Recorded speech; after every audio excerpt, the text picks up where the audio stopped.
Assalomu alaykum hurmatli obunachilar. 22 aprel kuni xudo xolasa sizlarga Egalardan Cobalt kelib turibdi. 2023-yilda ishlab chiqarilgan avtomat korobcha Cobalt. Oq svetda.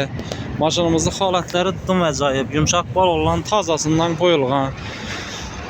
Metan gazlari bor, kraskalari 100% radnoy. Mashina вообще shikolat turibdi.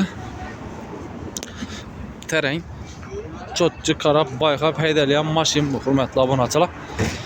Mashinamizning holatine gap bo'lishi mumkin emas. İç holatlar ham вообще akkuratni turibdi. Chizilgan, kırılgan yeri yo'q. Lelin poligi bor, radnoy chexollarında turibdi.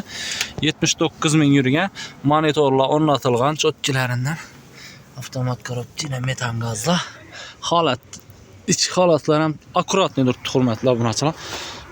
Bahasına keladigan bo'lsak, mana hurmatli obunachilar, bahasi 145 million so'm aytilib turibdi. 145 million degan bilan ustunda savdolashib olaverasizlar. Mashina egalaridan savdolashib gelishib olaverasizlar. Xolosanglar barter xizmatlarimizdan ishlab beramiz. O'zlarimiz shu yerda mashina bo'lsa, ondan o'zlarimiz olamiz, barter etib beramiz bu mashinani. Xudo xolasa. Kredit variantlari, kreditlarni ham ishlab beramiz. Bemalol Amrobod avtosavdoga murojaat etib kelaverasizlar. Telefonlarimizni ekranlarda qoldiramiz. E'tiborlaringiz uchun katta rahmat. Videolarimiz yoqsa like bosishni esdan chiqarmanglar. Abone bo'lmanglar, podpiska bosib qo'yinglar. Mashinalarimiz ko'p Amrobod avtosavdoda.